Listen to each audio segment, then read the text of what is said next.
నువ్వు ఒక్కడికి వెళ్తానంటున్నావు స్వర్గానికి, మిగిలిన వాళ్ళందరూ వెళ్ళడానికి అర్హత లేదా అంటే, నేను పోతే వెళ్తానని కాదండి, నేను అనే భావం పోతే వెళ్తానండి. నేను అంటే అహంకారం ఉండకూడదు.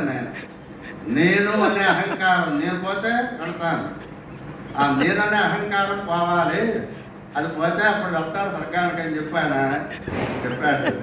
నేను వెళ్తానని కాదు.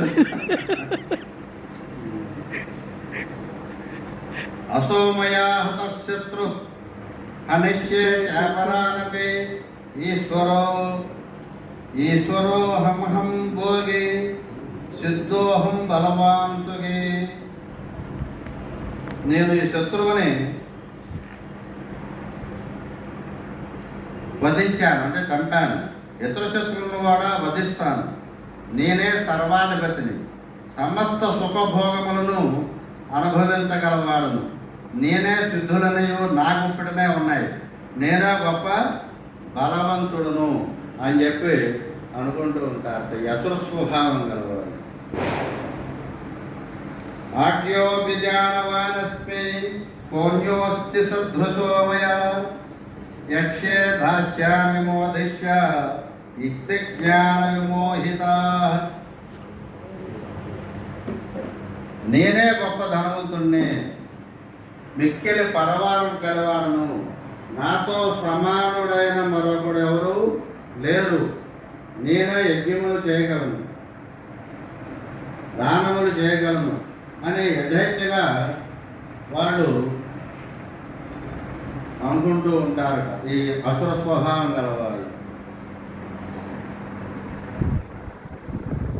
అనేక చిత్త విభ్రాంతా మోహత్య సమావృతా, అనేక చిత్త విభ్రాంతా మోహజాల సమావృతా ప్రసక్తా కామభోగేషు పతంతి నరకేషు.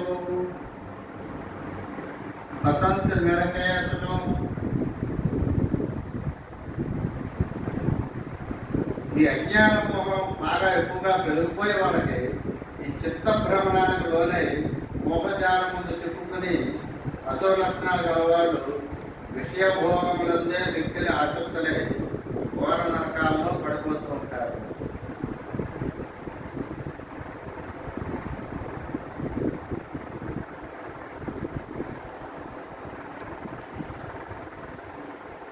ఆత్మసంభావితా స్తబ్దా ధనమానమదా